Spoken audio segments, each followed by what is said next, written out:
Support for WPR comes from 4imprint, providers of promotional products for businesses, including embroidered apparel, trade show items, and logoed business gifts.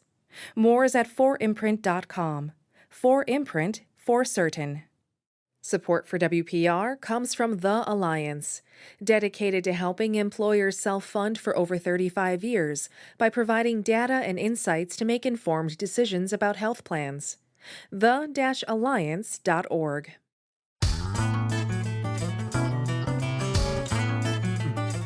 Great to have you with us on WPR News. Larry Mealer here. We're talking about finding a responsible dog breeder to begin the show. And our guest, Dr. Marty Greer, is with us once again. It's great to have her back. She founded Veterinary Village. It's a small animal clinic in Lamira where she specializes in canine pediatrics and reproduction. Talking about finding a breeder, but we welcome all of your pet care questions. What are you wondering about your cat's health or your dog's health? Give us a call. The number's 800-642-1234 or send an email to talk@wpr.org. Dr. Marty Greer, welcome back. Great to have you with us. Thank you. I enjoy being here, so thanks for including me. How do you make a decision between adopting a dog or getting a dog from a breeder? Yeah, that's a really great question because that's a really fundamental place for people to start. And there's been an important movement back and forth between those two areas back in the 50s. People started to have dogs with fenced-in yards. I was born in the 50s, so at that point, Korean and World War II veterans, we created the baby boom, and we had all these kids, and we had these backyards with little fences, and dogs came in, and at that point, breeders were really highly regarded people. And over the course of the last 50 or 60 years, we've seen a change in how people feel about breeders. So the one thing I encourage people to look to a breeder for is to be able to purchase a dog with predictable traits and temperament.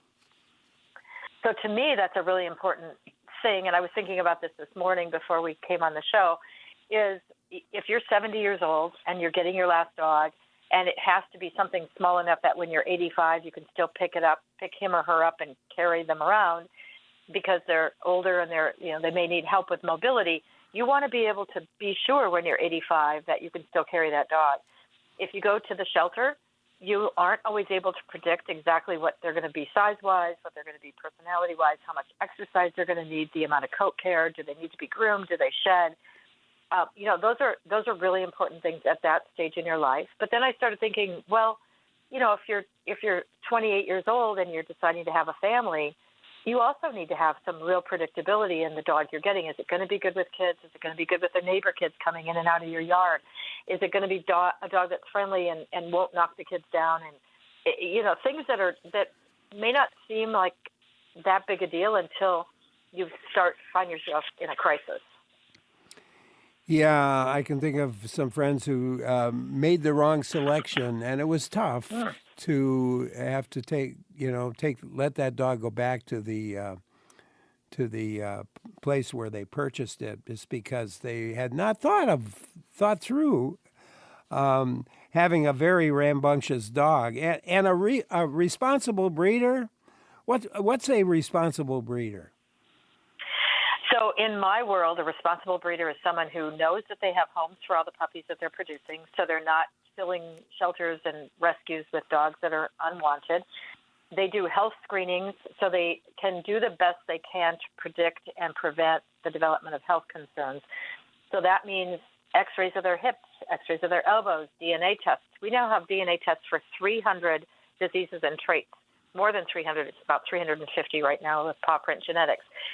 So those are the people that are doing all those testings to make sure that you don't end up with hip dysplasia, you don't end up with blindness, with some of the issues that we can prevent by knowing the genetics of the dogs that we're combining. So we don't want to breed two dogs together that carry the genetics to produce an illness or, a trait that we're not going to be finding desirable. The problem is we don't have tests for everything, and 350 sound like a lot, but there's still thousands and thousands of disorders that we see in mixed breed and purebred dogs that we can't always predict because we don't have the ability to test for those things yet. To me, a responsible breeder is someone that is very careful in how they raise their puppies. So they're well socialized, they're well cared for, they're clean, they're healthy, they're in sanitary conditions. They limit the people that come in and out of the house to keep the puppies safe. But like my puppies ride in the car every single day. I take them to work with me. I bring them home every day. So they are back and forth in the car. So by the time they leave my house at 12 weeks of age, they've been in the car hundreds of times. They've been to classes. They've learned to walk on a leash. They know how to sleep in a crate. They've taught them all the life skills that you need as a basic foundation for a healthy relationship with a new puppy. Yeah. So do you pick someone with years of experience? Well, experience probably matters to a degree. It does, but we're also seeing our AKC breeders starting to age out and a younger generation of breeders coming in. And there's been a lot of conversation about how the older breeders can transition the younger breeders into a place where they can better understand the genetics, better understand the raising, better understand all the things that need to happen. So I hate to say that one age category of breeder is better or not better than the other because they can all be great. I've seen some really fabulous young breeders. I've seen some really fabulous older breeders. So I think it's more of a skill set than it is an age category. Yeah. How much have you done quite a bit of this yourself with breeding dogs? I have had about 1 litter a year. That's about my limit for what I have the capacity to do a good job with. But I have been breeding dogs for 35 years. So, yes, I have had a few litters over my lifetime. Every one of them, every single puppy has ended up in a fantastic home. Not one ever has ended up in rescue or in a shelter or, inappropriately euthanized. They've all lived long, healthy lives with great temperament, and I'm very particular about those things. And I think that's one of the traits that sometimes gets overlooked is what is the behavior, what is the temperament, what is this dog going to look and act like? Is it going to be a dog that I feel like it fits into my lifestyle? I think that's a really important thing to consider. Yeah. What about certifications or affiliations? Does that matter? It does. Certifications can be things like OFA certification. So again, that's health screening. So that can be hips, elbows, eyes, heart. There's airway testing now for brachycephalic. So for bulldogs, French bulldogs, and pugs, there's a BOAS test. So that's administered by a veterinarian who's trained in that to make sure that the airway of the dog, the breathing, is as good as it can be. We do eye exams, we do heart exams, we do DNA, and all those tests can be registered with OFA in a program called CHIC, which is the Canine Health Information Center. So you can go look up the parents of the dog that you want to buy and take a look to see what their health screenings have been. So you can assess what's done and what's done with good outcomes. So I think that's really important. That's a certification on the dog. There are certifications for the state of Wisconsin. So that would be the Wisconsin Dog Sellers. So if a person in Wisconsin sells more than 25 dogs a year, and that doesn't mean just puppies, sells any kind of dog more than 25 a year, they have to be inspected and evaluated by the DATCP, the Department of Ag Trade and Consumer Protection under the Dog Sellers Act. And that's been in effect for about 10 or 12 years. That has requirements for the size of the facility, the size of the kennels, how the dogs are handled, the enrichment programs for them. So that's one place that you can look is, are they approved by Wisconsin Dog Sellers? And if they're a small breeder like me, they may not be in that category, not because they skipped over it, but because they're a small enough breeder that they don't have to be certified by the state. USDA can also require some certifications. So depending on the size of the breeder, that can happen. And then we have the dogs that are registered with a dog registry like the AKC American Kennel Club, like the UKC United Kennel Club, and some of the others. And basically, those are registries that just verify that the parents are who the parents are supposed to be and that they are registered as a purebred dog. So that's only for purebreds at this point. And, so that's going to be the Labrador, the Golden Retriever, the French Bulldog. That's not going to be the combinations of breeds. Those are not going to fall into the AKC and UKC categories. So it depends on, what you mean by certification, because there's a lot of aspects to that. Perry in Oconto has a question. I believe that relates to our conversation here. Perry, hi. Hello, and thank you for your guests. What a wealth of information. I'd just like to shout out to the American Water Spaniel. That's the Wisconsin state dog, and it has a very low incidence of any genetic problems. And they have a club site that you can find breeders on. But that's our Wisconsin state dog since 1985, and a wonderful little pet. And they are great dogs. They're really wonderful dogs. They're a hunting dog, so they're going to be active, but not too big and not too much shedding because they have a curly coat. They're very nice dogs. Margot in Hancock emailed us. They bought dogs from breeders on several occasions over the last 40 years. The best experience they had was with a breeder they never actually met. She was 10 hours away from Margot, and so going and picking a puppy from a litter was not an easy option. However, she happily offered a reference list of her veterinarian, of other dog breeders with whom she'd worked, the folks who had bought dogs from her over the past 5 years. And the most helpful thing she did was video the puppies from age 3 weeks on. She would video the puppies interacting with each other and their mom at least 3 times a week for 20 minutes to a half an hour at a time. And she posted those videos on a channel on YouTube. So Margot was able to watch hours of video and select a puppy that had the personality they were looking for. Yes, and that's a really great tool. We also meet with our puppy buyers on Zoom. That all sort of started during COVID because we weren't out moving around as much with other people. And, of course, we all know how the pet population exploded during COVID. So we were able to meet with people. And I have 2 breeds of dogs. I have Pembroke Welsh Corgis, which we typically sell locally, but I have Danish Swedish farm dogs, which is the AKC's newest breed. They're the 202nd breed recognized by AKC as of January 1st of this year. So they are brand new to the AKC. But I have people from all over the country that purchase dogs from us. So I had one that went to Texas and one that went to California last week.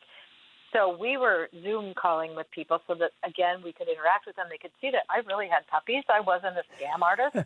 I really had dogs. I really had puppies. They could see the parents because when we flew the puppies to these people, we couldn't take the parents as well. So I wanted them to be able to see the parents, see the interaction.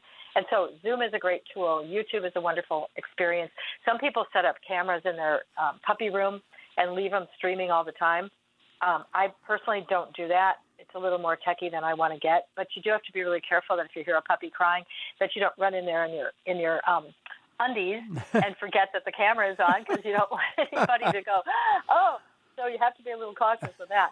But it is a wonderful tool to be able to use those electronic means to communicate that we didn't have, 10 and 20 years ago. We can do FaceTime, we can do, Google Chat, you can do Zoom, you can do Teams. There's a lot of different platforms that we can help people to introduce them to their puppies and the parents of the puppies so that they can make a good selection. And, from the breeder's point of view, you also want to make sure that you have found a family or a person or whatever, or whoever, that is, right for the dogs that you're selling. Right. And it's really important to a breeder because most breeders have part of their health guarantee with their puppies will be that if you can't keep that dog for its entire lifetime, that you will contact me as the breeder and I will either take the dog back or aid you in finding a home for that dog because that's what responsible breeders do.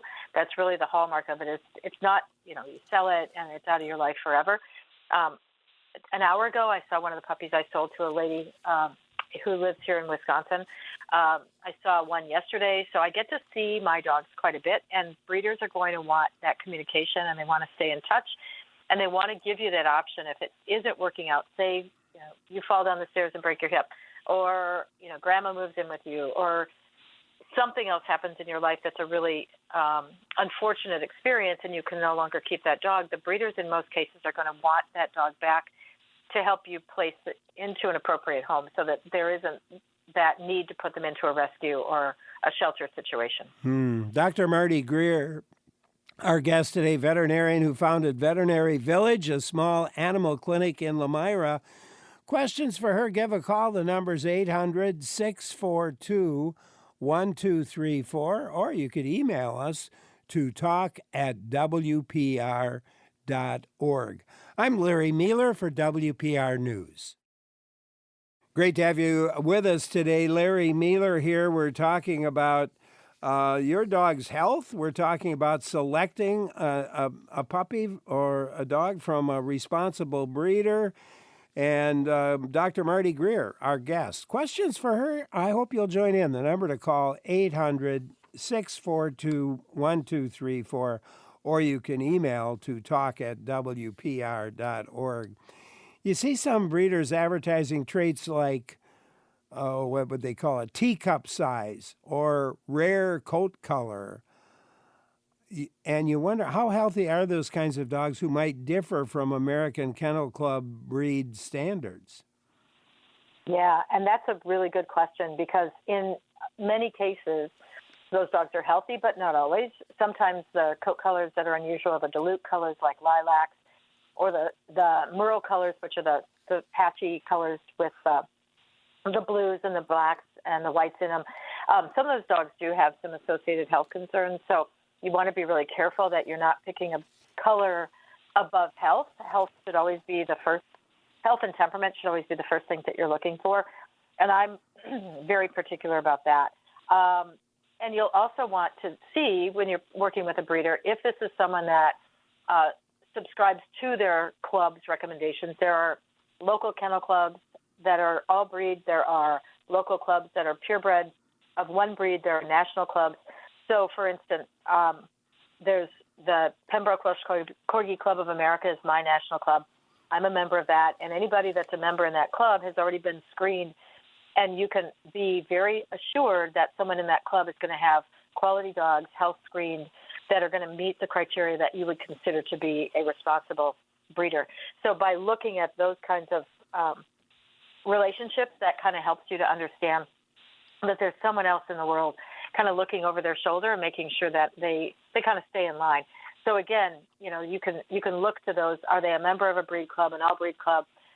Those are easy things to find out. You can go to the websites of the breeds that you're interested in, and then you can go to those websites because every purebred dog breed in the U.S. has their own website, and it has on it the health conditions and concerns. It has on it the standard of the breed. The standard is what the dog should look like. It has on there how to select a breeder. There's a lot of great information. So if you're trying to figure out what you want to do for a breeder, that's a good way to go. Now, before that, you kind of have to decide, do you want a purebred dog? Do you want to work with a breeder? And what breed do you want to work with? And there's a couple really good books that I think are very helpful. The other resource that I think is really important is that you go talk to your veterinarian. If you've got a relationship with a veterinarian from a previous or current pet, or you're thinking of establishing a relationship, see if you can make an appointment with that veterinarian by phone, in person, and go in and speak to them about, this is my lifestyle, this is the breed I'm looking at, or these are the 2 or 3 breeds I'm thinking about. Would this be a good breed for me? Do you think that would work out into our family? And then go meet some of the breeders and some of the dogs. I won't sell a dog to somebody that's never met a dog in that breed. If they want a Danish Swedish farm dog, they have to have met one in person, not just looked at some pictures and read the description online. I want them to meet them in person so that they've actually got a hands-on and eyes-on kind of relationship with that breed. It doesn't have to be from the same breeder, but at least that breed. So if you want a Springer Spaniel, go meet some Springer Spaniels. And then do you want a Springer Spaniel that's for the show ring, or do you want a Springer Spaniel that's for the field where you're going to hunt with it? Or do you want just a Springer Spaniel that hangs out on the couch with the kids? So those are all really important things that you have to work through when you're making decisions. Yeah. Joseph, who's out on Highway 41, has a question for you. Let's go there. Hi, Joseph. Hi, this is actually Joe Fisher. I'm on my way down to Dr. Greer's clinic right now for some genetic x-rays for my dog. But I'm wondering if she could elaborate. I think some people get a little carried away as to the genetic stuff and having perfect dogs. And that, I know I've heard the comment from her in the past about there's no perfect dog, but trying to work toward good dogs. I think some customers or people, pet buyers, are so worried about having the perfect dog that they overlook some good dogs. And that's a really good point. There is no perfect dog, and you're right. I've said that many times over. But you basically have to decide what the biggest concerns you have are about your breed. So I tend to say to people that there are 3 levels of genetic or inherited disorders. For me, level 1 is something you fix once and it goes away, like an umbilical hernia. You fix it at the time that you spay or neuter him, and it's done, it's taken care of, it's gone, no big deal. For me, level 2 is something that requires chronic management, like allergies, like thyroid disease. They have to chronically and constantly be on medication, so there's an ongoing expense and an obligation, but it's not life-threatening. And then for me, level 3 are life-threatening disorders, which are life-threatening, life-altering, life-shortening. So that can be bad temperament, that can be seizures, that can be orthopedic diseases. There's a lot of, something that changes like they can't see anymore, so they go blind when they're 10 years old. To me, those are really important things to eliminate out of our gene pools first.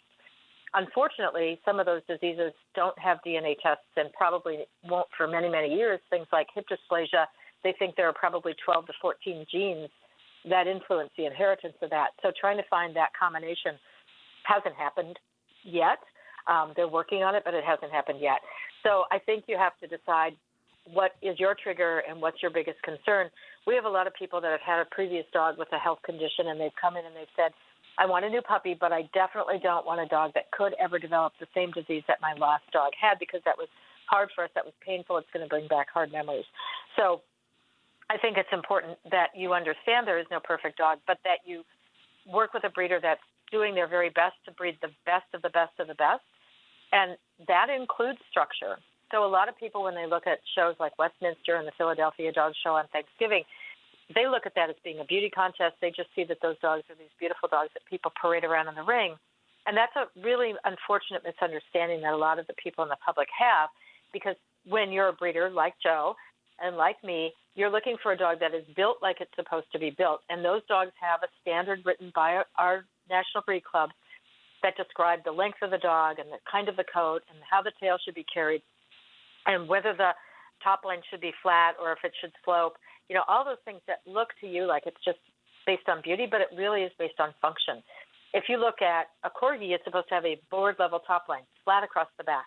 If you look at a Greyhound, they are supposed to have an arch because when they run, they flex their body with their legs under and back, under and back. So when you watch those dogs in motion, you can see how the back is moving, and for that reason. So I think it's important that people understand there is no perfection, but the breeder you're working with is trying to get as close to perfection as they can so that you can have the best, healthy, long-lived, wonderful pet that you can in your lifetime. So I think that you've made a really good point. Yeah, thank you, Joe. Appreciate it very much. Dean in Manitowoc has something for us. Hi, Dean. Hi, good morning. Morning. I have two things that I wanted to bring up. We recently got a Basset puppy. Good for you. We recently got a Basset puppy, and the breeder was wonderful. But when I questioned her about how many times she breeds her females, she gave me a number, and she has a website, and we follow it a little bit. And she's bred this female significantly more times than she had said she would. And the second thing is that when we were looking for our Basset, the scammers were out of control. We had so many people that had put up pictures of Bassets. We made inquiries. Oh, please send us $600, do this, do that. We were able to sort them out by physically calling like the Humane Society where they said they existed, find out if they knew anything about them.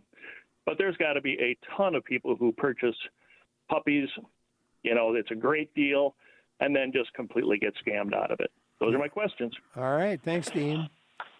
Right. And responsible breeders typically don't breed their dogs too many times, and it depends on what that definition is.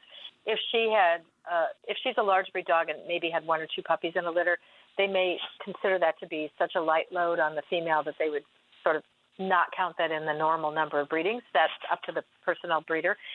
Typically, the organizations that breed service dogs, like Canine Companions for Independence and guide dogs and those, they will typically breed their females 5 times at the most, depending on what they produce. Now, if they produce fabulous litters of puppies, they're probably going to use them in a breeding program 5 times.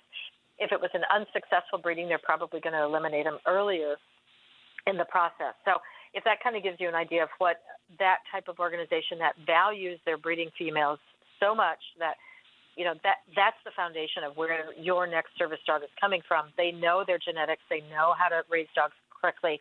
Those are really important things. So I think that that helps you to kind of define how many litters is too many. Once you get above 5, I would agree. And once you get above probably 2 or 3 C-sections, that's getting kind of hard on a female. So I think that's important. Scamming absolutely has blown up. During COVID, it became a big deal.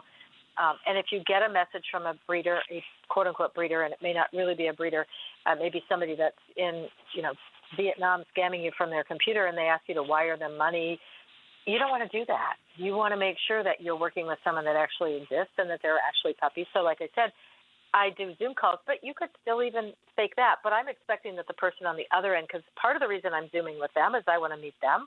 I want to see their house. I want to see their backyard. I want to know that it's fenced. I want to know all those things before I sell them a puppy.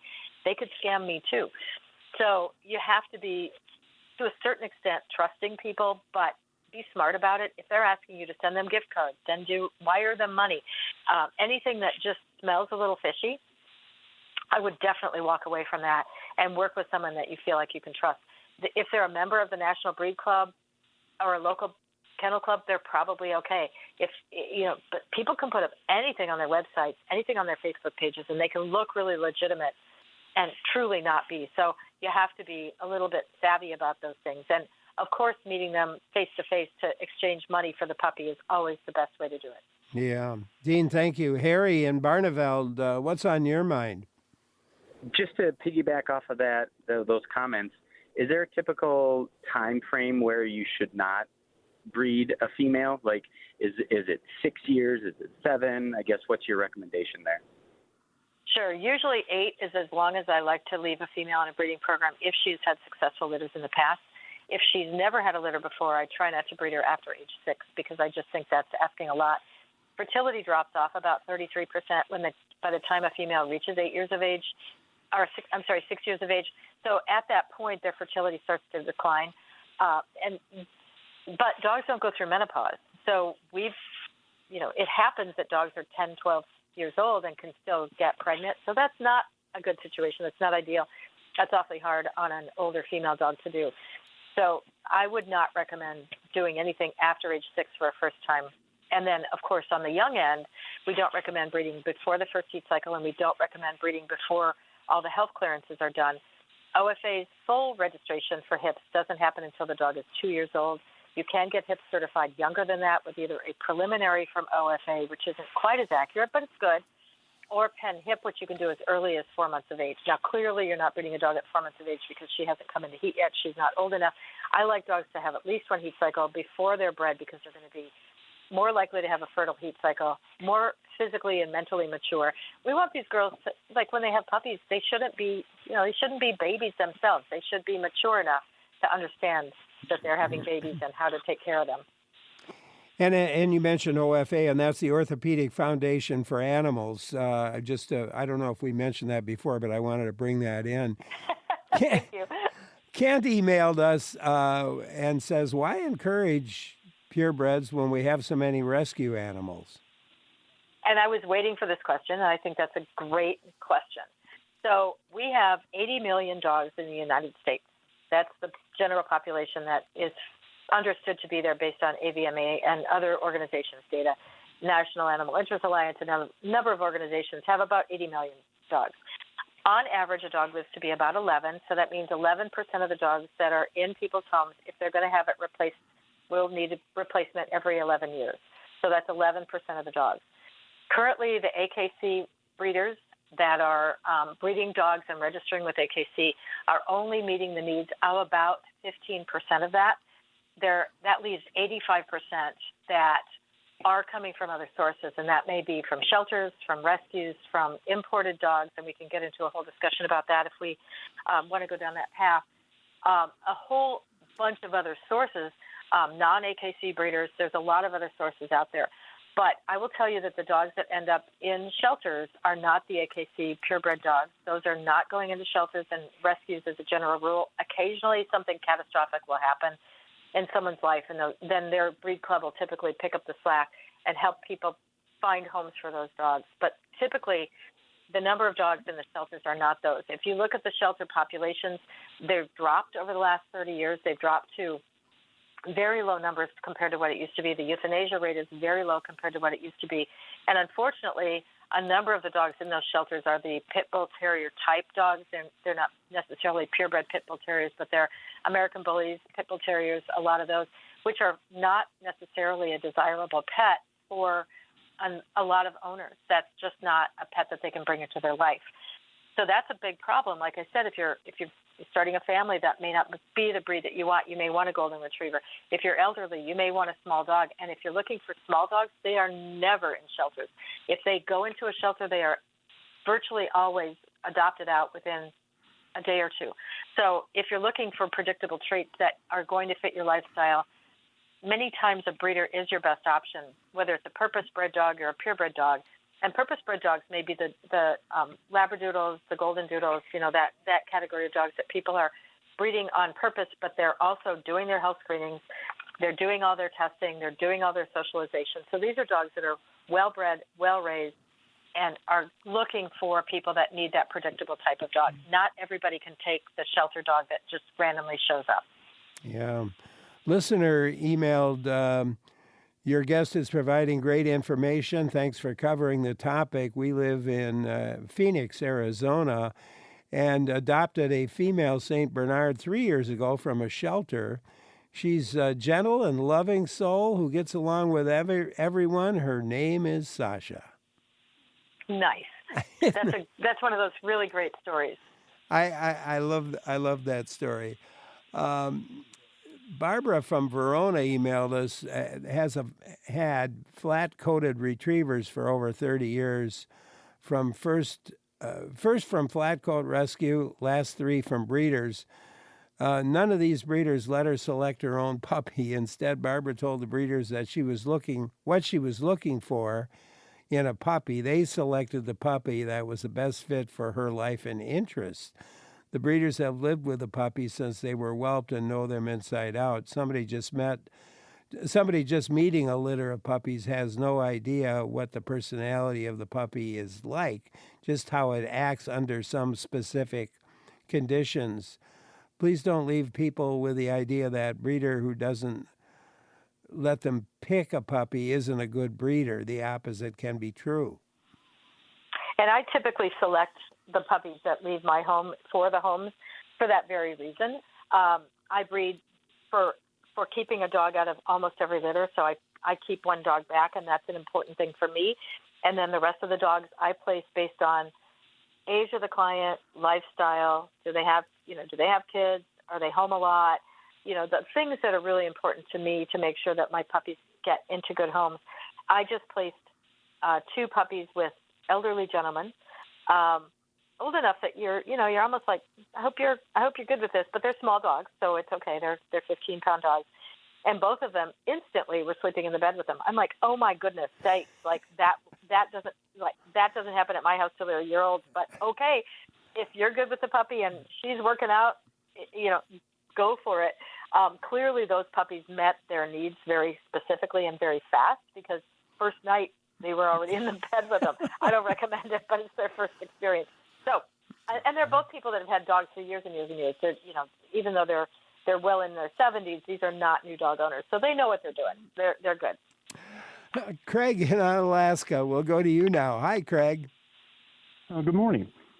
The reason I called in is something that the guest said when she was talking about a responsible breeder breeds for function. And what I'm wondering is, with certain dog breeds that have, for example, very short muzzles, they have a lot of difficulty breathing, or dogs that have to give birth by C-section. To me, that seems like kind of a system that's really designed for humans. It's not designed with the dog's best interest at heart. I'm wondering what the association that the veterinarians belong to do when they get people that want these types of dogs. To me, their life is a life of suffering when they can hardly breathe. Dr. Greer? Yeah, and yes. So the Orthopedic Foundation for Animals has just started doing a program called BOAS testing, that stands for brachycephalic obstructive airway syndrome. And basically what it does is it's called a respiratory function grading scheme, RFGS, respiratory function grading scheme. So a group over in England has taken pugs, French bulldogs, and bulldogs, evaluated their breathing with scientific measurements of equipment that are useful in a lab but not useful in a general practice setting, and then use that to develop a system of scoring for the shape of the nostrils and the amount of noise that a dog makes when it breathes at rest and after exercise, and are training veterinarians to screen those dogs. So essentially what they're doing is, like I was trained to be able to do this respiratory scoring, BOAS testing. I was veterinary number 27 in the country. I was trained last year. So we are now going out to dog shows, going to dog events, going to health clinics, and helping breeders select the dogs that they're using in a breeding program to eliminate some of the respiratory function issues. Because the American public, unfortunately, and other places in the world have decided that that cute, short face is what they're looking for. And so inadvertently, by breeding a dog that we like the shape of the face because we like the big eyes and the short face and that kind of infantile appearance that the brachycephalic dogs have, and a brachycephalic is any short-faced dog, so that can be Shih Tzus, Pugs, Boston Terriers, Cavaliers, any of them with that shortened muzzle. That's what the owners of the buyers of the puppies have wanted, and so we've gotten more and more extreme. But that has to stop, and there's no question that it has to stop. Everyone is in agreement that that has to be something that's changed. So this RFGS system, the respiratory function grading system, has been enacted by using BOAS testing to establish the best breeding stock, that you breed dogs that breathe well to other dogs that breathe well, with the expectation that we're going to be able to still have dogs that look like French bulldogs, but we'll have not such an extreme conformation and respiratory problems. As far as C-sections, again, that is another important aspect. And not all dogs that have C-sections are brachycephalics or pugs, Frenchies, bulldogs.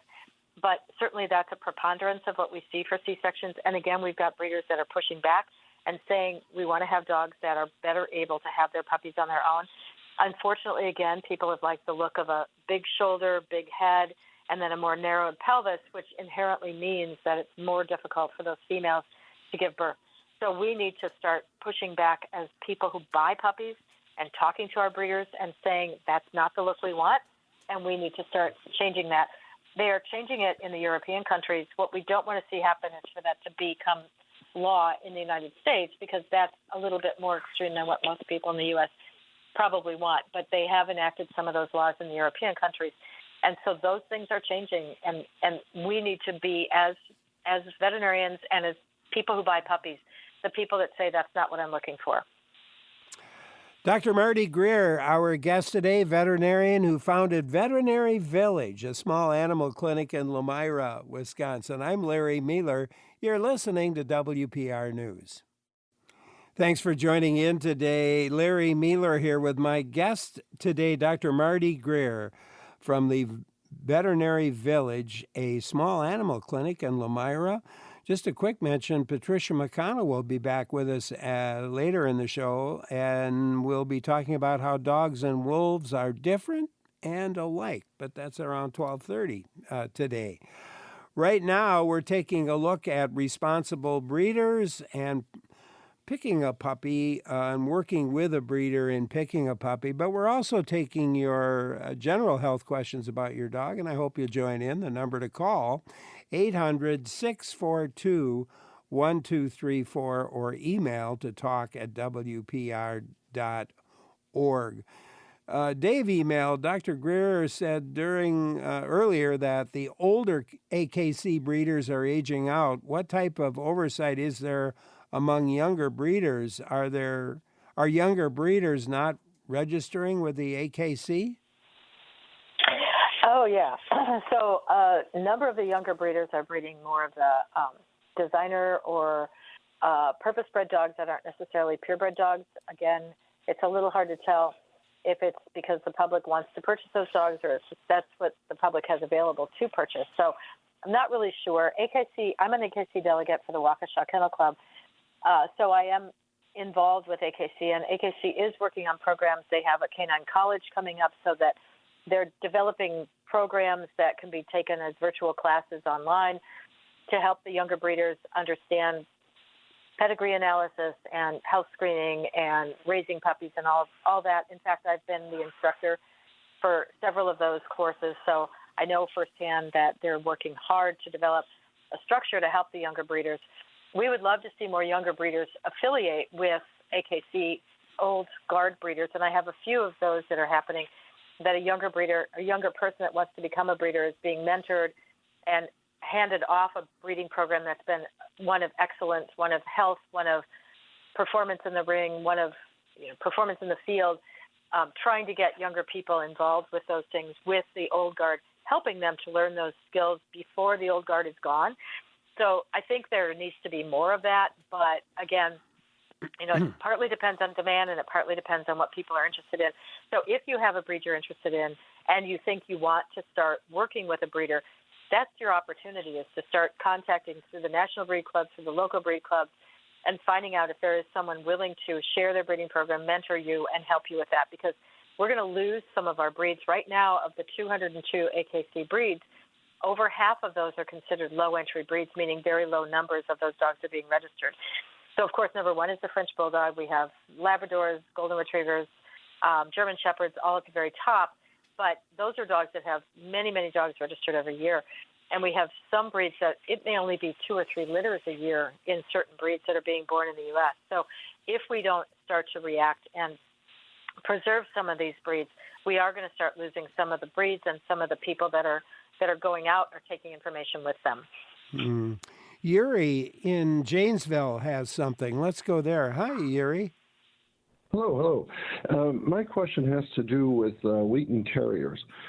We owned a Wheaton Terrier, and it had many health issues that it wasn't like a mill puppy. It was actually a breeder was a friend of my daughter's.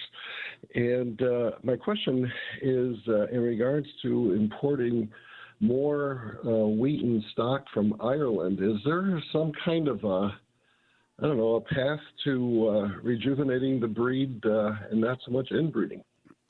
Yes. Oh, go ahead. No, I was going to say, yeah, that's a good question. Go ahead, Dr. Greer. It is, and we see a number of breeds that are like that. That the homeland of the dog is European or, Japanese or somewhere in origin. And so, yes, we do need to continue to bring genetics into our country and share back and forth. Unfortunately, it's become a little bit more difficult in the last few months. As of the beginning of August, you're not allowed to import a dog from any country into the United States that's under 6 months of age, and they are checking at the border for the adult teeth coming in to know the age of the dog. So because Center for Disease Control was seeing dogs coming in with rabies and other disorders, they set up this rule so that we could protect the American public, the humans in the American public. So that's made it a little bit harder to bring in puppies. However, we can still bring in adult dogs, and we can still import semen. We do a lot of work with frozen semen in our practice. So that's an opportunity for people to use semen from outside the country and then be able to incorporate that into their breeding program. So at least 50% of the genetics are coming from Ireland, or in my case, Wales, or in the case of a number of other places, the European countries, like I said, the South American countries, the Asian countries. We're seeing dogs and semen moving back and forth so that those continue to keep our genetic diversity what it needs to be, because that's really important. And there is a way to do genetic diversity testing. It's called coefficient of inbreeding. It's a COI. It's calculated on a computer so that you can determine how closely related dogs are, and you can start screening for dogs that are too closely related and try to keep the genetic diversity appropriate so that we have the healthiest purebred dogs that we can. Yuri, thank you so much. Ken in Fish Creek, we'll go to you now. Hi, Ken. How are you doing? Good. Appreciate the call. Yeah. Well, no, I'll talk about all the breeds of dogs and their traits. And I have had several shepherds. I have one right now. And I don't think sometimes people don't realize that the shepherds, I can get the dog 10 feet from me versus a hunting dog that goes and rolls and fish and disappears for 4 days. Right? So I think there's probably an explanation of breeds, types of breeds, shepherding dogs, or hunting dogs, it's really different. I'm not a hunter, but it's so easy to have a dog that is a shepherding dog, right? So yes. So there are 7 groups of dogs at the AKC. There's working, herding, toy, non-sporting, sporting, terrier, and what's the last one? So each of them have their own characteristics. And you're right, the herding dogs, which are going to be the German Shepherds, the Corgis, the Border Collies, those dogs, they tend to stick close. They tend to guard the livestock. They tend to be watchful. They have a whole different set of characteristics than a sporting dog. A sporting dog is going to range out because you want them to. That's what they were bred to do, is to range out, find the bird, bring the bird back, whatever it happens to be that you're hunting. The hounds, that's the last group. So we have hounds that are sight hounds and hounds that are scent hounds. So we have those scent hounds are supposed to hunt with their noses. Those are the bloodhounds, the coon dogs. We have the sight hounds, the dogs that hunt with their eye. Those are the greyhounds and the Irish wolfhounds and the Scottish deerhounds. So there's all these different categories of dogs, and traits do tend to follow those categories. And it makes it a lot of fun because if you know what characteristics you're looking for, you can start looking at that. So I had previously mentioned that there are a couple of good books. They're older books that are out of print, but Daniel Tortora wrote a book called The Right Dog for You, and then Benjamin and Lynn Hart wrote a book called The Perfect Puppy. They're both available periodically, not unavailable, but most of the time available on Amazon. And they go through different traits of the dogs based on activity level, coat, how protective they are of the family, how protective they are of your home, how much indoor activity they desire or they create, how much outdoor activity they create. So, for instance, a greyhound is a very active dog and runs like the wind when they're outside, but in the house, they're just flopped on the couch. So that you wouldn't necessarily know that about a greyhound unless you had done some reading about it. So those 2 books are very useful. The Right Dog for You, Daniel Tortora, and The Perfect Puppy, Lynn and Benjamin Hart, are very useful if you're looking for traits of dogs and trying to pick out what you want. Like I said before, the breed clubs and the AKC have specific information on their websites that can help guide you toward characteristics that you're looking for. So, and meeting the dogs, talking to the breeders. If you talk to a breeder of a purebred dog, they want to be sure you're the right owner for their dog. So if you're 85 years old, you probably aren't going to get a Jack Russell Terrier. Even though they're small, they're a little bit more active than you probably want. So they're going to help guide you based on your age, your lifestyle, your desires. I mean, some people are super active and they need a dog that goes canoeing one weekend and hiking the next, and then the next weekend that they're driving to the mountains. So depending on your lifestyle, you're going to need to find breeds of dogs that fit that so that you are likely to have that best long-term relationship. Because we don't want you to end up with a dog that doesn't suit your needs, that sheds too much or that jumps too much or knocks grandma down or, any of those things. Those are not the lifestyle choices that a breeder wants you to make for your ownership. Patty emailed, why does AKC permit puppy mills to list their dogs as AKC registered? So AKC does have a kennel inspection process.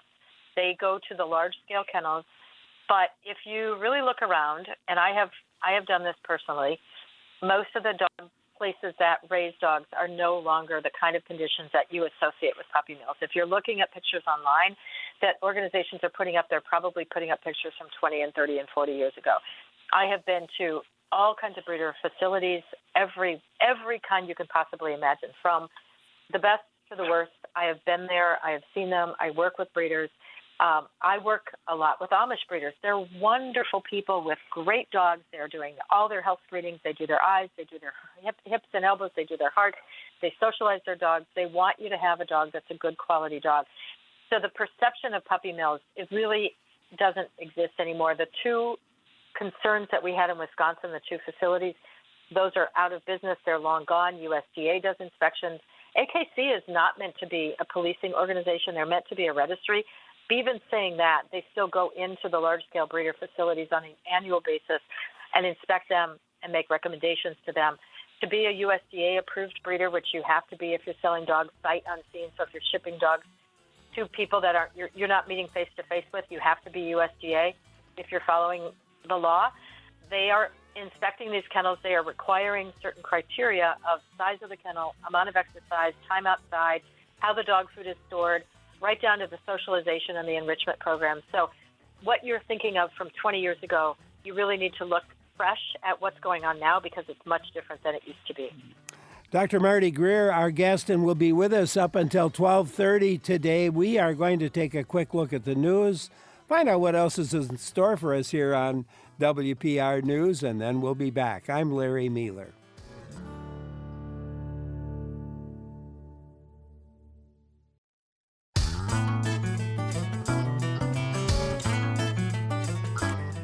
Thanks for joining us here on WPR News. Larry Mealer here, and our guest, Dr. Marty Greer. We're talking about what it means to be a responsible breeder and pet owner, and Dr. Greer founded Veterinary Village, a small animal clinic in Lamira where she specializes in canine pediatrics and reproduction. Talking about what it means to be a responsible breeder, but certainly welcome your pet care questions. I hope you'll join in. The number to call, 800-642-1234, or you can send an email to talk@wpr.org. And let's take a call from Laura in Marshfield next. Hi, Laura. Thank you for calling. Hello. Thank you for taking my call.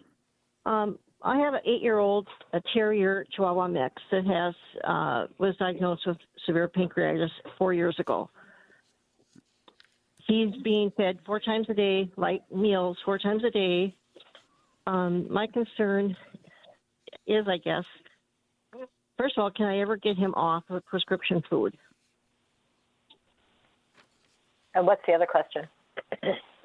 And the other question is, I'm a senior citizen. When something happens to me, I don't know who is going to want to spend $250 a month to support a dog. What can I don't know what to do. I don't want. Sure. Yeah. Yeah, and those are both really good questions and really legitimate concerns. So the pet food, I assume that he's on something that's low fat to control his pancreatitis? Yes. Mm-hmm. Okay. So you may want to work with your veterinarian to see if there is another diet that would be appropriate for him that would not be prescription. There are other low-fat diets on the market. If you look at the internet, you can find examples of that with senior diets. A lot of older dogs are on a lower-fat diet that would help to control their weight and control things like pancreatitis and diarrhea and those things. So there are some low-fat diets that are available commercially. The other thing that can be helpful is figuring out a way to do a homemade diet. Again, there are some diets like that. Balance It, B-A-L-A-N-C-E, Balance It, has a website, and you can go on there and you can help to develop some diets that are homemade that may not be as expensive, that would still be low-fat. They have basic recommendations for those kinds of things and allow you to have a balanced diet, because if you just start cooking chicken breasts and rice, you're not going to come up with a balanced diet for him for a long-term basis. So you want to make sure that you're using something with vitamin supplements, with the nutrients in it, and all those things. So Balance It can be a really good resource for you if you are interested in doing something that's homemade or home-cooked. As far as finding somebody to take him, I think that's really important. Deborah Hamilton teaches a class. It's called MAP, M-A-A-P. She teaches a class online. She's an attorney from the East Coast and teaches a class on how to make those kinds of arrangements. And I think it's really smart of you and really thoughtful of you to start thinking about what happens, because he may be healthy enough that he doesn't need to be euthanized if something happens to you and you can no longer care for him. But you do need to make those arrangements in advance so that if you end up hospitalized, somebody knows he's in the house. And if you end up hospitalized, somebody knows where his medications are and what food he needs to be fed and when he's due for other veterinary care. You know, all those things have to happen so that he has that good quality care and good quality of life that you're looking for. So you can work with other people in your community. There may be a senior group that you go to Silver Sneakers, or you go to, a card club or something in the community that you can start connecting with people that would be interested in either taking him or have a family member, maybe a younger family member that would be willing to take him. With a purebred dog, it's a little bit easier because those tend to have purebred dog rescues.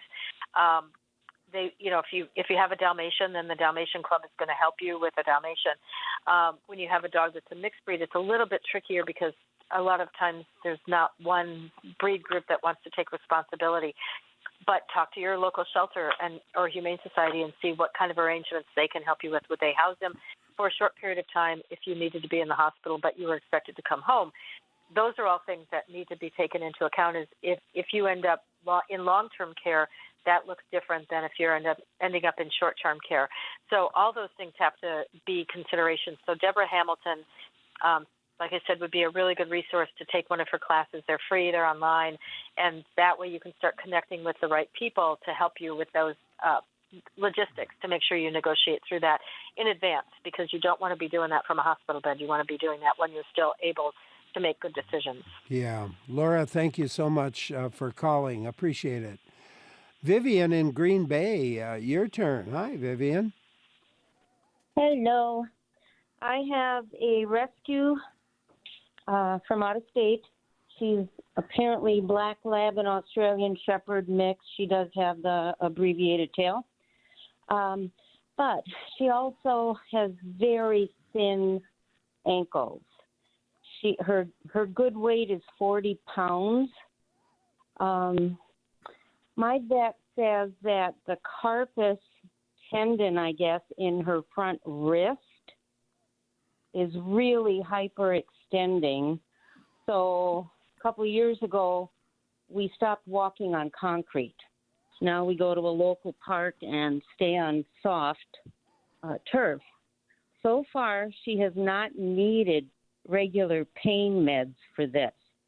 But I'm getting concerned because she's 14 that she may injure herself beyond this normal tendon hypertension. So I need to protect her from that. And you're wondering how to do it? Mm-hmm. Sure. So there's a couple things I can suggest. One is to make sure she stays at an ideal weight. Secondly, is to put her on a glucosamine if she's not already on one. And a good one, there's all kinds of nutritional supplements on the market. Some are, as you probably know, better than others. But for instance, Nutramax, Mixdazoquin, and Cosequin, those are among the best. They have the best research behind them that show that they have those. So those are going to help protect your joints. And then there are braces that you can purchase without a prescription, without your veterinarian.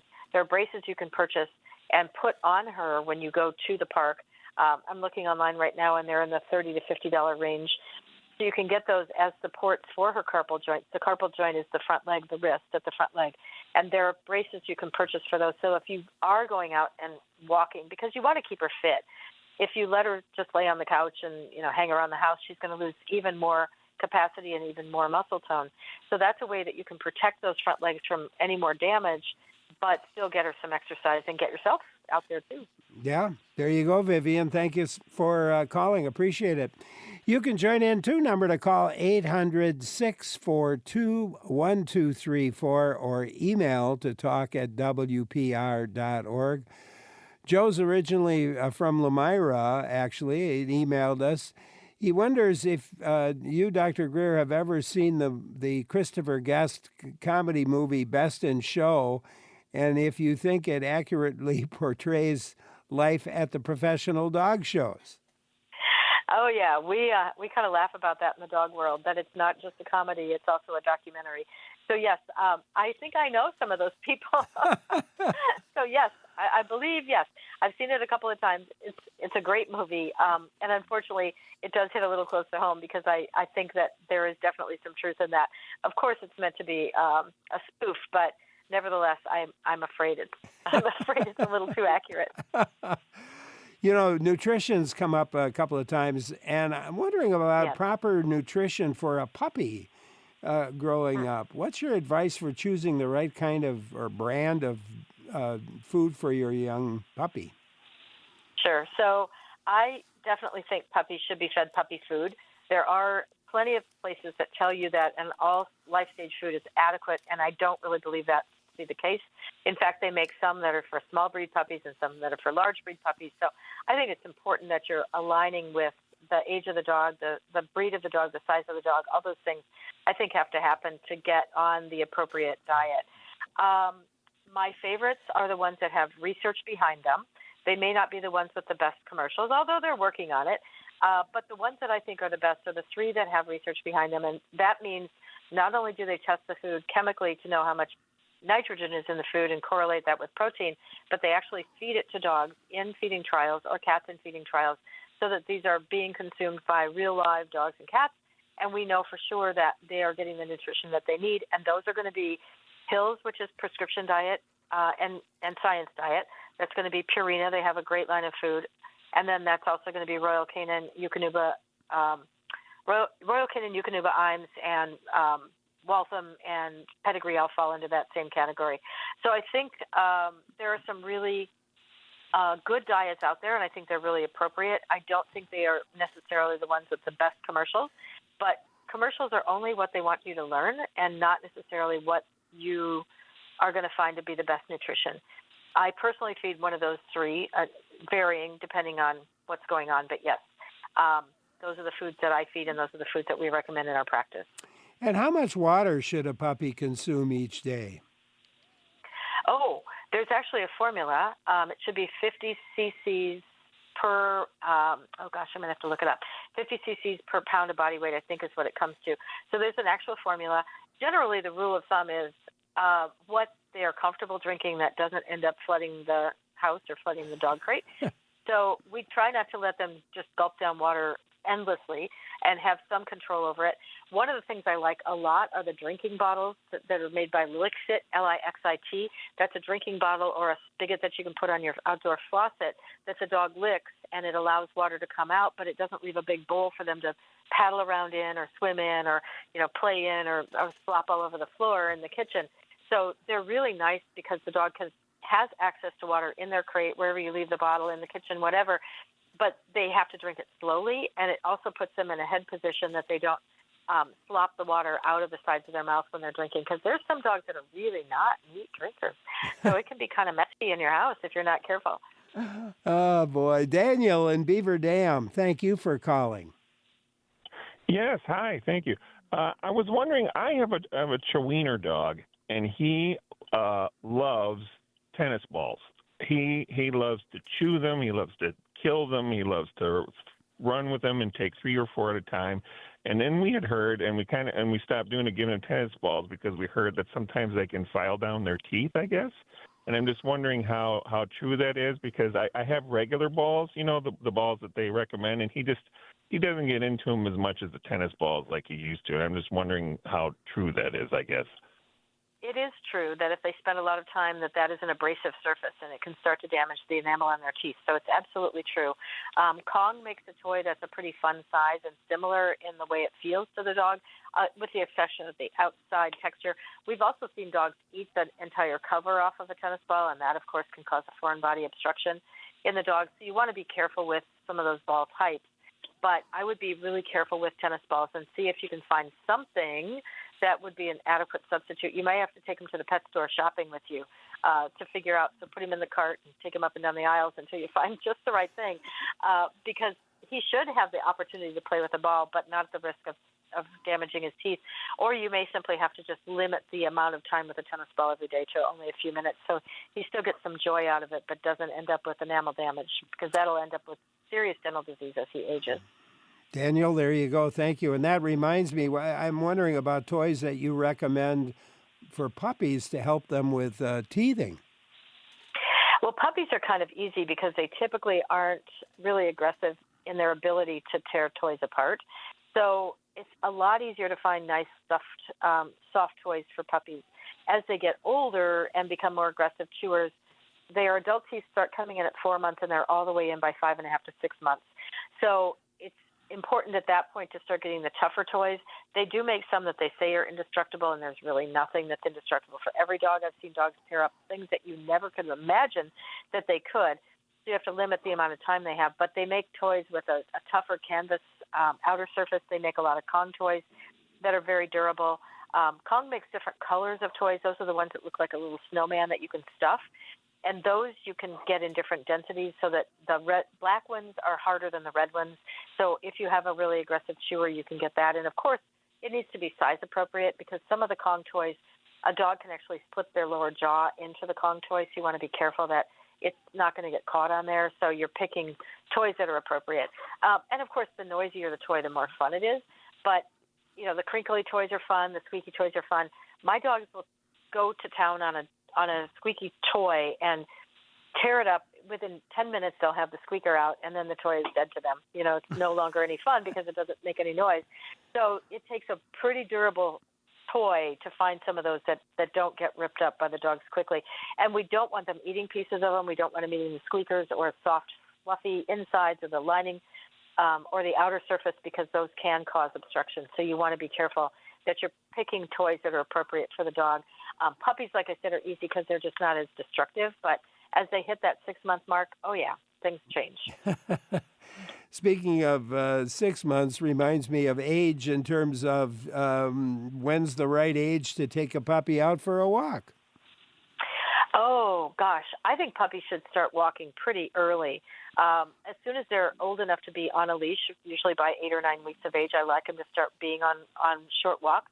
You don't want to do long walks that are going to be hard on their joints when they're too young, but they should be out early. Now, there will be the discussion about, well, they don't have full immunity yet, and that is true. Until puppies are around 16 to 20 weeks of age, they don't have their complete series of vaccinations, and there is a possibility of an exposure. So that's why you want to be really careful that you're not going to areas that are heavily dog populated.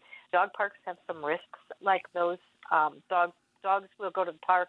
Not only can they be physically damaging, but, you know, if you have a big dog and a little dog, but there's also the concern of picking up viruses and parasites at those parks. So you want to be careful that you're keeping the dog in an area that's a little bit less heavily populated by dogs, and you're not letting them eat the rabbit droppings and all the other fun things that are out there that unfortunately dogs find to be quite enjoyable and us to find really quite disgusting. So you want to be protective of your puppy, but not to the point of lacking socialization. And what about training?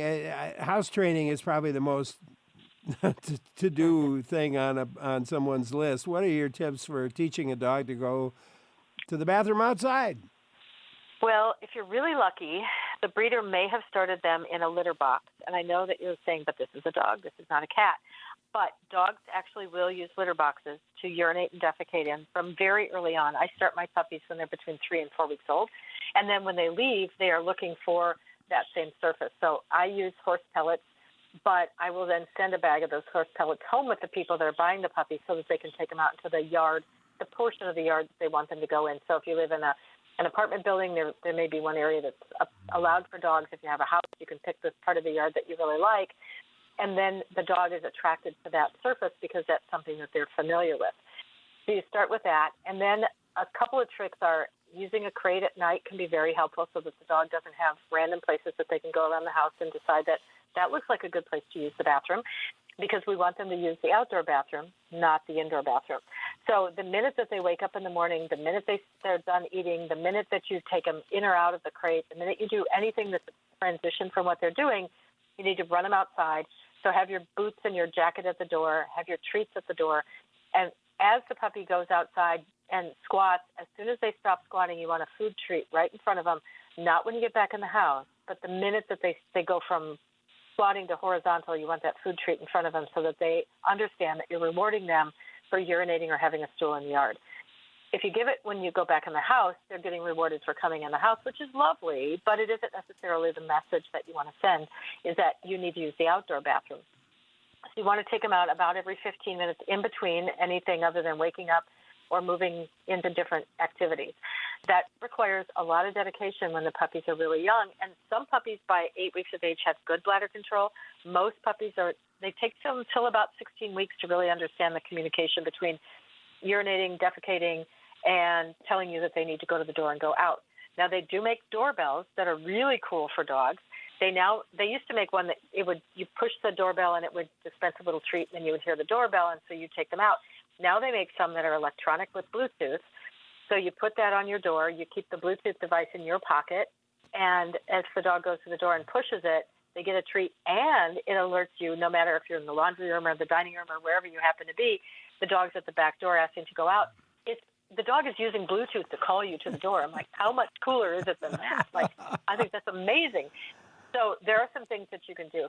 And then, of course, you're not going to expect them to understand the word that you're using until they understand the activity. So as soon as they urinate or defecate, you want to use the word very softly and gently with them. And everybody in the family, if there's more than one of you, needs to use the same word, so that one person doesn't say go potty and the next person says hurry up and the next person says something else.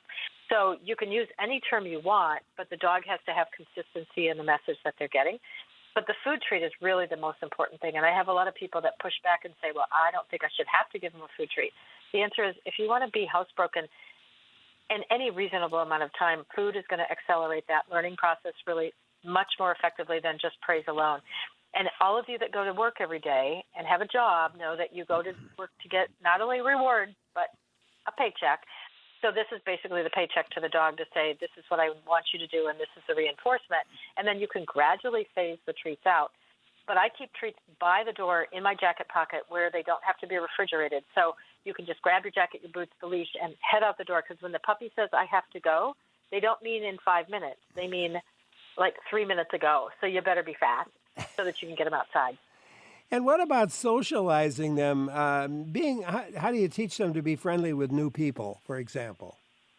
Again, I use a lot of food. If I want them to be good with adults, that's pretty easy. You can give them any kind of food. If I want them to be good with children, I usually buy those Ritz crackers with a little cheese sandwich in between them, and then I give those to the children, because if they don't understand that that's for the puppy and they put it in their mouth, the parent will not have a heart attack because they think the kid is getting dog food. So I give those to the child at wherever you see them, on the sidewalk or whatever, and ask them to feed the puppy. And because you want the puppy to start to think that children are like a food dispensing treat. So that's a really important thing, because not every puppy likes children. They move too fast. They make too much noise. They pull on your ears. There's not anything naturally endearing to dogs about children. So we have to give them a little bit of boost of that mental health, that this is a fun person to be around. But basically, it's just socializing. It's taking them as many places as you can. Sophia Yin talked about 100 experiences in 100 days. And so as a breeder, I try to do those things. I try to put a bath mat down, a different bath mat down one day than the next, and I try to take them different fruits and different vegetables and all kinds of different experiences. But if you can take them to the pet store, sometimes the lumber yards and the farm stores will let you take dogs in.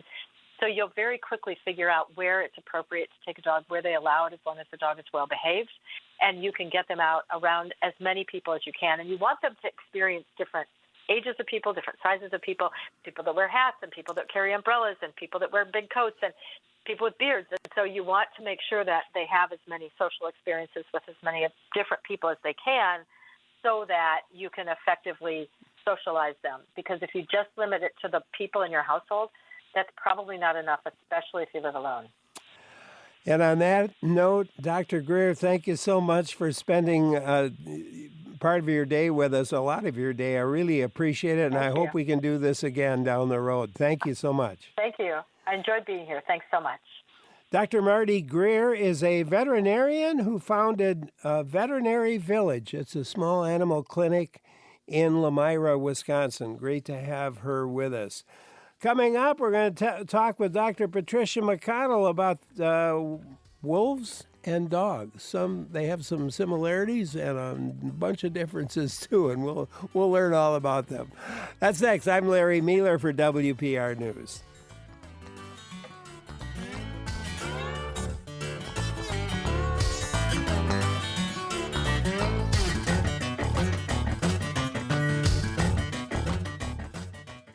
Here we are with, Patricia McConnell and I have done a lot of work together over the years, and we can barely stop talking about what's going on in our own lives when we get a chance to get together. And so it's great to have her with us today. Dogs, I think they share 99% of their DNA with wolves, but that other 1% does make a pretty big difference. As we talk with Patricia, of course, she's a certified applied animal behaviorist. She's an international speaker. She's written some wonderful books, guides and training and behavior problems, some personal, and gets her own personal self in one or two of her books, and they're all good ones. And we want to talk with her today about dogs and wolves, how they're related and maybe how they're different and alike at the same time. And I hope you'll join in if you had a close encounter with a wolf. I've had a couple, and they were amazing experiences for me. What about you? Give us a call with your questions or experiences. The number's 800-642-1234, or send an email to talk@wpr.org. And Patricia, good to see you again. Hi, Larry. I was going to tell you, I had, as long as I mentioned it, I had an experience. I was in the Chequamegon National Forest one morning before light, walking into the woods, and a wolf howled, and another one answered, and I just sat down and listened. Dreamy. Oh, that sounds heavenly. It was a wonderful. And another time I was in the woods, and one came across in the national forest, came across a marsh. Got to watch him go across the marsh, and those are wonderful experiences. They are. They're so special. And you know what? What motivated me to talk about this topic is actually because of an amazing organization. Larry, you know about it. I know you've had them on the show before, Wisconsin Green Fire. Yeah. And I'm actually giving a talk on April 5th, but it's full. I'm so sorry. About the differences between wolves and dogs. And Adrian Whitehaven, I know you've also had him on your show, one of Wisconsin's premier wolf experts. And we're both going to be talking about wolves, and he'll talk about their status. I'll talk about the differences between wolves and dogs. So it really is fascinating that wolves are so much like dogs. They're super playful as adults, which is very rare in the mammalian world. You wouldn't think so, but it's actually really rare. They're hyper uber social, so social that they will even lactate for the young of others. I mean, they'll take care of the young of others, but some females will actually start producing milk for the young of others. They live in packs, as we all know. So they're playful, they're super social, they strategize together, they hunt socially, which a lot of animals don't. You know, cats can be very social sometimes, but they always hunt as a solitary unit. So they're so similar, and if they're so similar, then why, when I went into a wolf pen at Wolf Park, there's actually a picture of me sitting beside a wolf named Ayla. We're both looking at the camera. I'm in complete rapture, Larry. I'm like in total wolf rapture. I'm like, I'm in a pen with a wolf. I'm so excited. I was just like a 5-year-old idiot, basically. I looked at that picture. It's on your blog. And by the way, that's a great blog. But go ahead with the story, and then we'll talk about the blog. But you know what I mean? Because I'm looking like basically a golden retriever. and the wolf is looking, Ayla, with his unbelievably serious, grown-up, direct stare right at the camera. And a friend of mine saw it, even said, Trisha, did you really know what was this? So if they're so the same, wolves and dogs, 99 point even more percent of shared genetic material, so much behavior is the same, why was my friend worried about me sitting beside a wolf? Why if I had, heaven forbid, because I'm completely opposed to this, a wolf who lived in my house, I could cuddle on the couch with that wolf, but never in a million years would I invite you, Larry, or anybody listening to come and cuddle on the couch with my wolf. Whereas if you did come to my house, Skip would be on you in a minute, leaning his cheek against your cheek, right? Yeah. Especially if you're a girl, because he's a player. But so one of the things I'm going to talk about for Wisconsin Green Fire is one of the biggest differences between wolves and dogs is their behavior around strangers. And one of the coolest pieces of research that I know of that's come out in the last couple of years, it was done by Van Holt and Udall. they were really curious about what is this huge disconnect between the reaction to strangers, between dogs and wolves. And because they knew a lot of genetics, they looked at chromosome 7, at particular sites of the genes on chromosome 7. And we know in humans that variations or mutations within that particular chromosome lead to something in humans called Williams-Barré syndrome. And Williams-Barré syndrome has effects on physiology, on sort of structure. But one of the most obvious ones is it creates this super hypersocial young child who loves everybody with no boundaries and no shyness at all. I actually knew a young woman who has that syndrome when she was like between, I would say, 8 and 12. And she would come up to you as a complete stranger, sit in your lap and look at you like you are her lost love. And she'd say, I love you. And we actually called her a human golden retriever, right? But it was a nightmare for her mother, right? Sure, of because course. right, for obvious reasons, for her parents. But this syndrome, drum roll please, is found. It's very complicated genetically. So there are a whole bunch of genetic changes. Yeah. But those changes are found in high amounts in domestic dogs and not in wolves. Yeah. Isn't that interesting? So that's part of what's probably going on now. It gets very complicated because you think golden retrievers would have more of it. No, they don't. Just to keep us humble and remind us that genetics are incredibly complicated. But that and the fact that we know that you can breed for docility, based on the research of Belayev and Ludmila Trut, on fur foxes, we know you can breed for docility. So that's some of the reason why you don't want to invite a stranger, right, into your wolf pen without being very thoughtful about it. Mike in Stratford has a comment for us about an interaction with a wolf pack. Hi, Mike. Good afternoon. How are you guys doing? This is awesome show for today. About 25 years ago, when baiting was still legal up in Park Falls area on the Log Creek on the Flambeau River, I encountered a Log Creek pack. Had seen them many times before in my hunting escapades up there, but I was out baiting. It was at dark, and the pack was around me. They were behind me, and I had one on each side of me flanking me about 30 to 80 yards off. It was really spooky, and I wasn't ever so glad to get back to my truck. Hair on the back of your neck up. It's. I mean, one of the. I'm not saying this is about our caller because I think our caller sounds very wise about the ways of wolves, but it is extremely rare. It's extremely rare for wolves to actually hurt people, partly because they are so shy. Very interesting you were surrounded by them. There must have been some resource, maybe.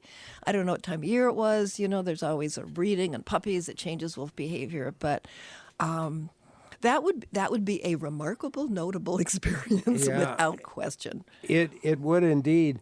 Well, how do wolves, they're social animals, you say. How do they, talk a bit more about how they represent that in the field?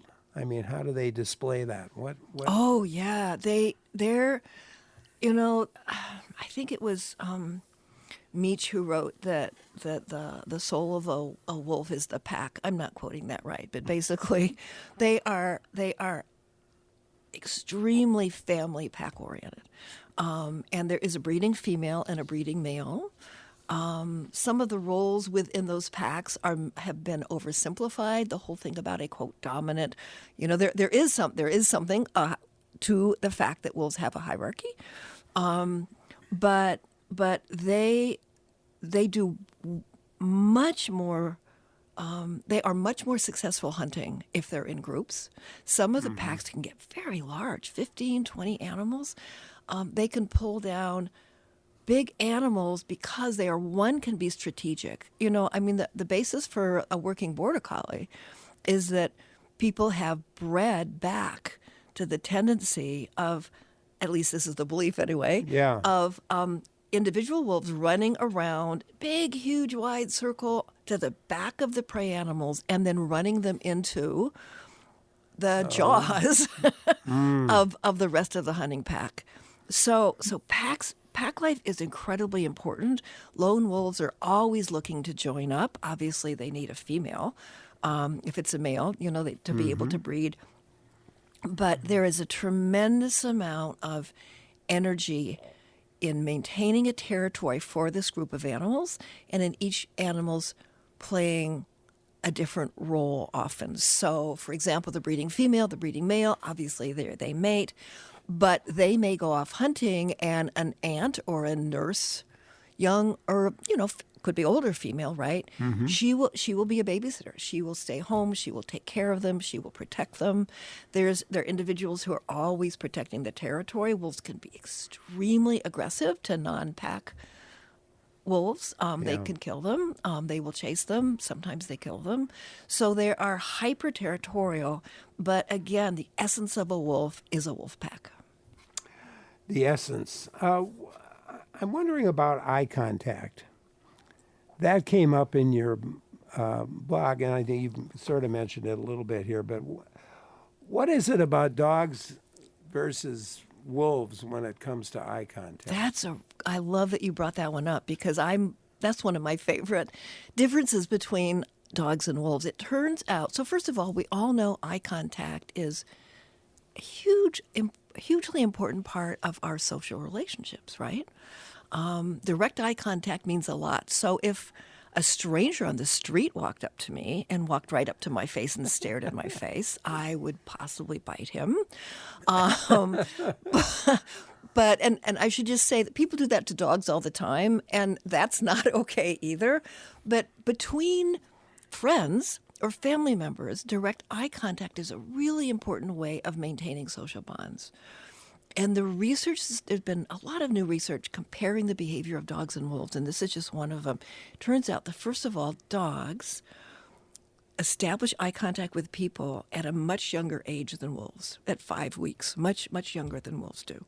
They tend to keep eye contact. So it's sort of long periods of what calls mutual gazing. We all know what that means, right? You're in love with somebody and you just look at each other's eyes, right? But we do that with our dogs a lot. And they also found that people who spend a lot of time with this mutual gaze, looking into their dog's eyes and vice versa, have increased levels of oxytocin. And here's Which is the good thing. And so do dogs. But people who don't have a lot of eye contact with dogs, you don't see that increase in oxytocin when they're together. And it's not true with wolves. And part of the reason I haven't gone deep into some of all this research, but basically I would love to see the research on who was the person who tried to maintain a long period of close eye contact with a wolf? I mean, when I went into Ayla's pen, the first thing that I watched an hour-long show on what to do and what to not do. I went in with a highly trained caretaker and wolf handler, and I went in and I was told, do not look her in the eye. Do not look her in the eye.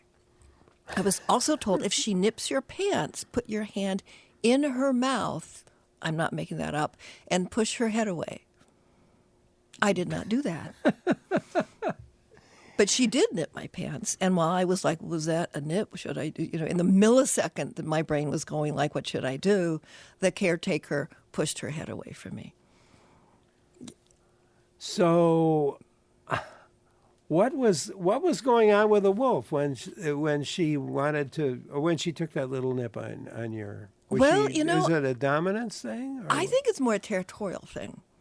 It's like, you just come into my territory. She had to be outside of the pack for some reason. I don't remember. The Wolf Park in Indiana has a very large enclosure with a wolf pack who lives there. They have their own little lake and pond.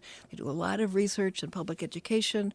But in the pack, sometimes they have to pull wolves out of the pack for some reason. It might be that all the females in the pack decide they don't want her there anymore. And they can be really, really aggressive about it. You either leave the pack or we'll kill you. And so she had been taken for whatever reason. So she was in a sort of her own pen at the moment. So it was deemed that it was safe for me after, again, going through this elaborate ritual, learning, talking, thinking with a caretaker. They trusted me to do the right thing. I was coming into her territory. And I think that was just like a little like, yo, who are you? Patricia McConnell, our guest today. We're talking, taking a look at how wolves and dogs are different and similar, can be at the same time. You can join in. Questions, give a call. The number is 800-642-1234. Email to talk@wpr.org. I'm Larry Mealer. Taking a look at the differences and similarities between wolves and dogs with our guest, Patricia McConnell, certified applied animal behaviorist and old. I don't know. Well, we've been friends for a long time. Oh, I'm old. I'm definitely well, old. so am I. So I guess we're old friends. We're old. We're old friends. We're not dead yet. You can join in, and I hope you do.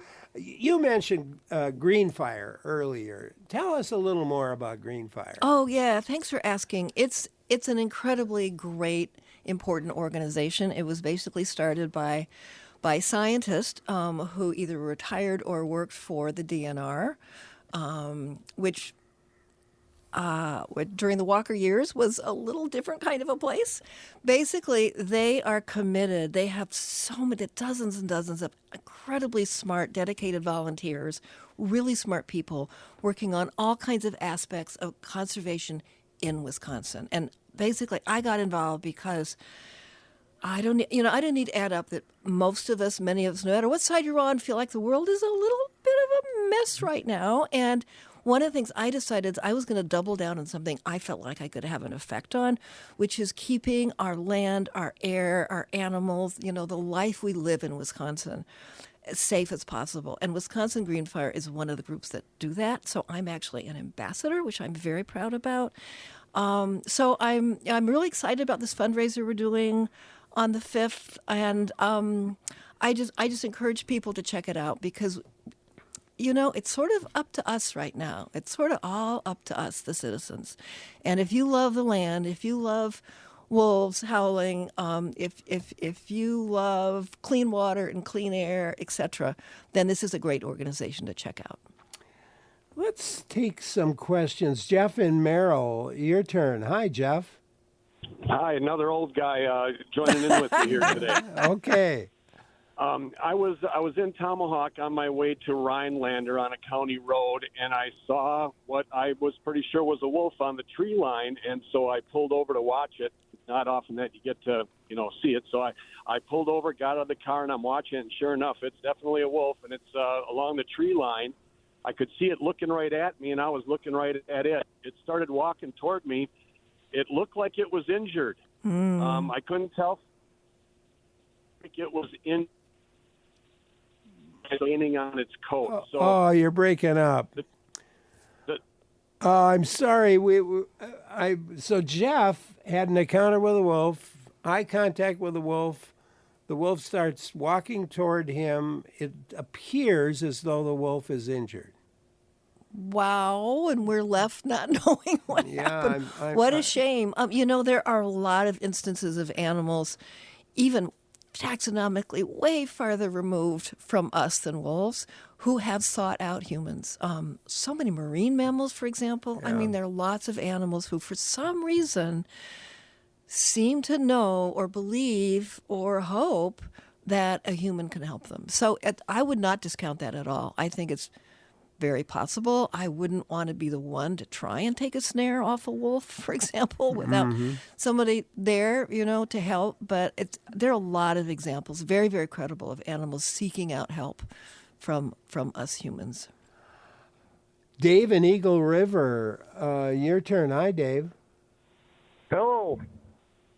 You there? Yeah, what's on your mind, Dave?